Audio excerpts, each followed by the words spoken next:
This week, we're looking at conduits. No, you don't have to be an electrician to understand this, but it might help. Are humans simply a conduit for the divine? Christine Wilson Slack's got some great ideas regarding this concept. Then, we'll reach back almost 80 years and read a piece from the New Age, Death, a Delusion. The entire concept of death, promulgated by religions and ideas of scary movies, could it just be all wrong? All this and more. Stay tuned. Welcome back to Whence Came You, a Masonic podcast featuring research papers and discussions related to Freemasonry. Here's your host, Brother Robert Johnson. Welcome back to the show. This is episode number 677. I want to thank our supporters of the WCY podcast, our contributors, fellows, producers, and legacy partners. If you're curious on how to help this Masonic podcast continue to create Masonic content and education around Freemasonry in general, and of course its kindred sciences, head on over to WCYpodcast.com, click on support the show, and check out the various options. Big announcement, of course, is the Esoteric Summit in San Antonio. You can go to esoterictexas.com and get your tickets. There'll be plenty of speakers: Jeff Bennett, Ben Williams, Frank Zepp is our Master of Ceremonies, Dirk Hughes, myself, Rodney McGilvery, and TJ Brumfield, all talking about a myriad of different and exciting esoteric concepts, and it is very limited. There are only 50 tickets available, and I think there are only 30 tickets available for the festive board, so you'll want to head on over there and get your tickets while they last. Ticket sales are going to end toward the end of this month. We are already halfway through May, so you've only got about 2.5 weeks to get your tickets. Now, I know for many Texas Masons, y'all love your conferences, and this one is sure to make a huge impact in your local area. And if you're in and around Texas, make the trip. It's going to be an awesome time, and I guarantee you this is going to be a place where you're in the right room. Meaning, my father always told me if I was the smartest guy in the room, you're in the wrong room. And I have always found that to be true, and that's the same with this conference. It's not just about those speakers coming up there and pontificating. It's about the connections that we make during that time, networking and teaching each other. So I hope to see you there.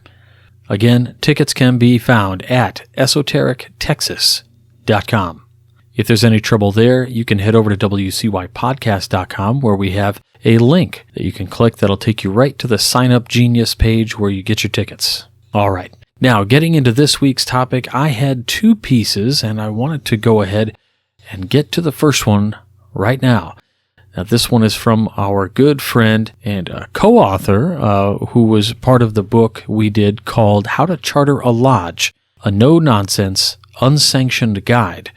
We had a section that had a ton of different insights from different people who had started lodges or shut down lodges, and the very illustrious Wilson Slack has yet again provided great paper, and it was published on Universal Freemasonry back in January of 2021, and it's called Conduits. This is an idea that I've often thought about. Are people just conduits for the divine, or something else? Now, let's see what she has to say. Conduits.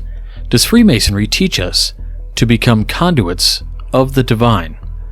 A conduit is a tube that runs from one place to another to channel water or fluid or electrical wires or wires that connect things. Think a farm to a water supply or power lines buried underground going to homes. Conduits provide not only a safe enclosure to run these essential elements but also contain them. Without this containment, they would disperse. Their energy would be diffuse and fall toward entropy, only to have to regenerate somewhere else anew. Likewise, the conduit protects these elements from being corrupted by outside forces. Let's take this a step further.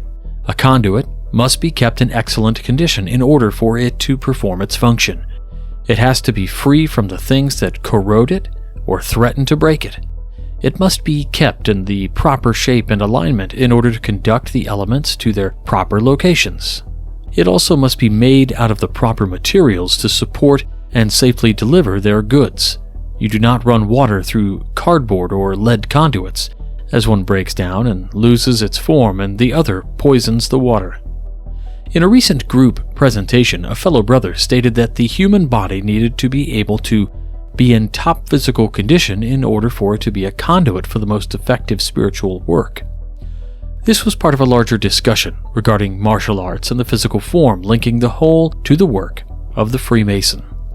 Many martial arts are built on the totality of the human form, mental, spiritual, physical, moving in alignment with the will of the divine. The masters of martial arts are the synthesis of right form, right mind, and right spirit. So too is the Freemason admonished to take care of his body, his senses, his mind, and his spirit, caring for each to the best of his abilities and offering the proper amount of focus to each. This means getting enough sleep and exercise, meditation and study, action and work. During the course of the conversation noted above, it was indicated the flow of energy was coming from the divine to the human, the connection running both ways, but the energy itself running only one, like water running in a pipe to a cistern. This would indicate to me that the energy is converted by the human into useful creations. Ideas or dreams, revelations, and intuition are flowing all the time into our lives, 24/7. We would then have the ability to turn on the faucet, so to speak, and have a ready supply of divinity. Every single moment, the human form, being itself of a honed, pristine nature, is then able to use this energy consciously toward a higher purpose, toward the evolution of humanity. If only this were so. For the Freemason, and any ritualist, it should be the first thing we wrangle.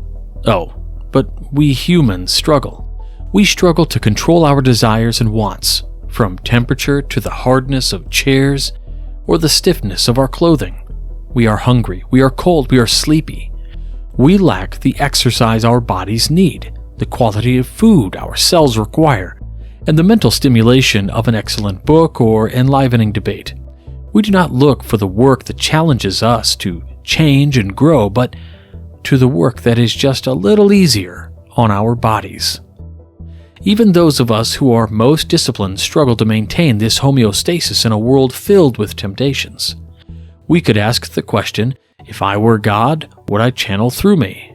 But here's the rub. I think God, in whatever form you imagine it to be, does channel through us. Like a TV with an antenna that isn't quite in tune with a signal, the divine does make its way to us. Through us, maybe a little scrambled and yet still escapes in what we do. The signal is always there. The light that pours through the flawed prism is pure light. It is the imperfections in the glass that stunt the beauty. The sun is always shining regardless of our ability to see it. The God-human connection, not an all or nothing situation. It's an always-on condition. The question is, with our earthly shackles, can we hear it? And can it hear us? It's said that ritual is the interface between human and God. That interface, I believe, runs both ways. Like a conduit of fiber optic cable connects us to the cyber world. We are an energy source for the divine. Upload and download. Many believe that, quote, the dust returns to the ground it came from, and the spirit returns to God who gave it, coming from Ecclesiastes 12:7. That being the case, it seems to me that we come back to the divine, luggage in hand, ready to unpack our lifetime of learning. Again, much like the internet, we take bits of energy from the greater bucket of knowledge and in turn upload some of the same.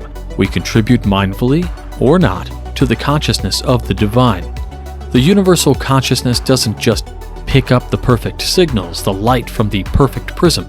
The divine picks up the flaws and corruption, the occlusions and excretions that cause variations in the communication. I am even going to stretch this further and say that the divine in concept might be universal consciousness, which is the unfoldment of the universe. In metaphysical circles, this universal mind is a metaphysical concept suggesting an underlying essence of all being and becoming in the universe. This concept was first brought out by Anaxagoras, an early 5th century BC philosopher who believed that the growth of all living things only comes about by the mind within the organism. being part of a larger conceptual mind. Indeed, modern philosopher Philip Goff has coined the term panpsychism, an all-pervasive consciousness. In his terms, consciousness is experience, and all forms of matter have experiences regardless of the complex or simple structure of the being. The rock, the sun, the moon, the human, and the mouse all have experiences unique to their being, all contributing to what we might call universal mind, or perhaps God. Therefore, we may be conduits of the divine, with the goal of it, divinity, or the universe, becoming manifest in this reality. However, it is not unreasonable to assume that we too are conduits of experiencing, filling the pool of the universal mind. And what if simply we contribute to the betterment of humanity by the pure act of filling the pool with the best we have to offer? In other words, the quality of our conduit equates to the quality of our experiences, and those experiences are ultimately adding to the perfection or perfecting of humanity. In actuality, they add to the perfection of all of the universe, if matter is all connected. This may be the legacy we leave to those who follow us, and perhaps to ourselves, if we return again. If we truly want to work toward the perfection of humanity, then it begins, as always, with our own self, body, mind, and spirit. It means becoming the best versions of ourselves, whoever we are, and whatever we may be, living our Dharma. Wow, what a great article, and what an articulate way of putting it in that it was easy to understand.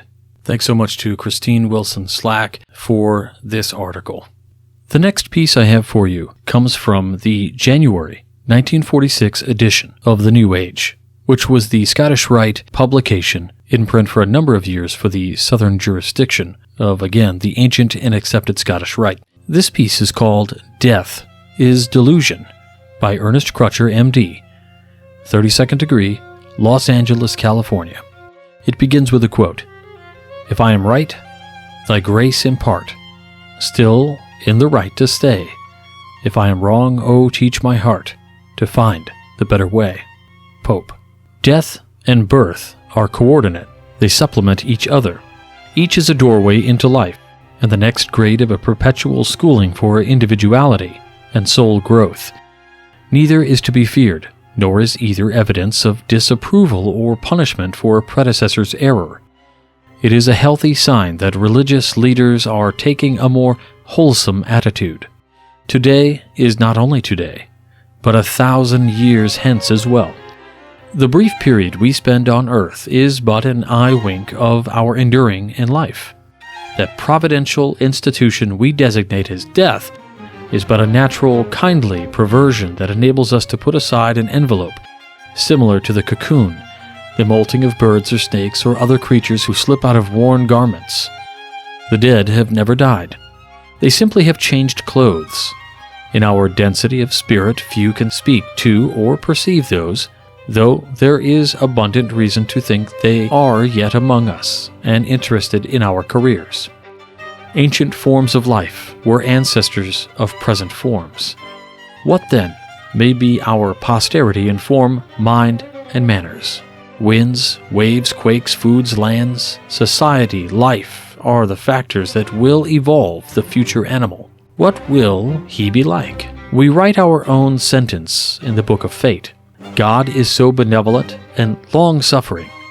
Why he permits so many credulous fools is a mystery. Note the simplicity of humankind that accepts so much and varied superstition and old wives' sayings as truth. Bear this in mind. Man is at all times the total of what he has been and done. This is occult scientific truth. The present life does not stand alone.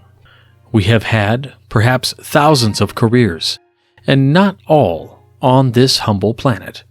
Earth is one of the inferior planets. Nor is man the acme of God's power or purpose. Trillions, yes, trillions of huge worlds, none as small as our world is counted, have being, utility, and purpose, possibly, conceivably, reasonably. they carry inhabitants superior to our conceited, incomplete selves. We have come up from inferiority, and we are progressing toward individuality through active evolutionary forces aided by our personal endeavor. In Stromberg's Soul of the Universe, we read, "Each of us may be very important but unfinished products. On and on we must sail through eternity, learning new lessons and performing new missions all the time, preparing ourselves for more strenuous years. Time is nothing with thee, my Lord. Days and nights and ages past whilst thou art perfecting a wild flower," wrote Tagore. Compared with the age of most stars, some of which are exploding far away, our Earth is so new it has not had time to ripen and get in order its quixotic furniture, of which man is only a small part. The mills of the gods grind slowly, and the grinding burnishes and purifies. The dignity of man expands when we consider that, in evolution of individual self by conscious endeavor, he himself becomes a creator. This active participation gives dignity and importance, and if comprehended, much depends on his cooperation with nature. In the unfolding of life, there is much beyond consciousness and far beyond the capacity of present senses and cognition to realize that life is continuous, that riches of individuality achieved in one career are retained as soul wealth in another life, that we here are merely concentrated and summed up gatherings out of precedent lives and efforts of enduring. This idea should be inspiring. In spiritual density and immaturity of the majority, we may not be able to prove to other certain facts that are personal convictions to some of physical development. This is not spiritualism. It is education of occultism. Dr. Alexis Carrel wrote, quote, "Death is neither a calamity nor a blessing. It is a necessity and an indispensable condition of life. Death is of immense help to society in reducing its number of senescence and dependence. Death is not an extraneous thing. It is a part of ourself, born with us, and becomes operative under natural laws designed for such eventualities." End quote. The same benevolence that invented birth provided death. What frightful imaginations and false conjurings about death have diverse religious cults conceived and promulgated. Quote, "Shall not the judge of all the earth do right?" End quote. Is the ruler of trillions of huge worlds so idle as to be quote-unquote angry with the wicked every day? Who are the wicked, and what standard of righteousness has been permanent? Marcus Aurelius wrote, "If the gods care not for me or my children, there is a reason for it. My obligation is to find out why. My great wish is to please and comply with the conditions of a happy, successful life. And I am blindly going, or heedless and reckless. My prayer is for enlightenment." Again, that comes from The New Age, January 1946. I liked this piece. As many of you may or may not know, I am an avid believer in the transition or the graduation of the human rather than this cold, stale idea of death. Anyway, one more time, I want to thank our supporters, the contributors, fellows, producers, and legacy partners of the WCY podcast. If you're out there wondering how you can help, head on over to our website, wcypodcast.com. Click on Support the Show.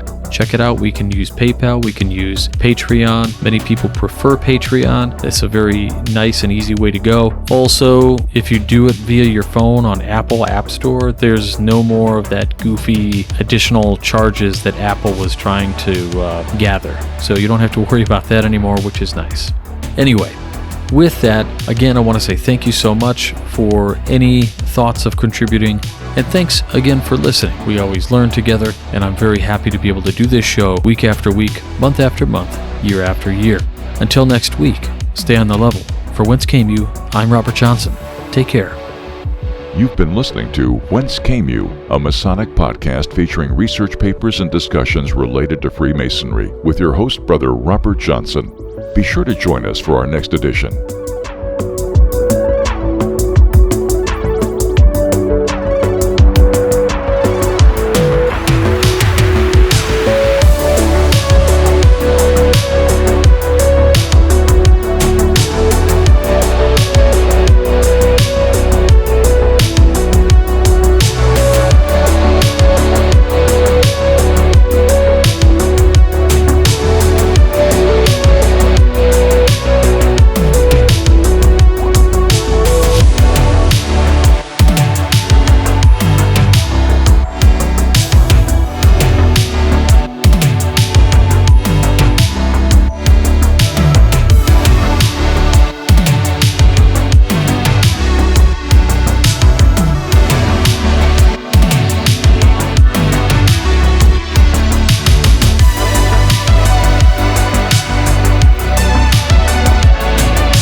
Conduit Media.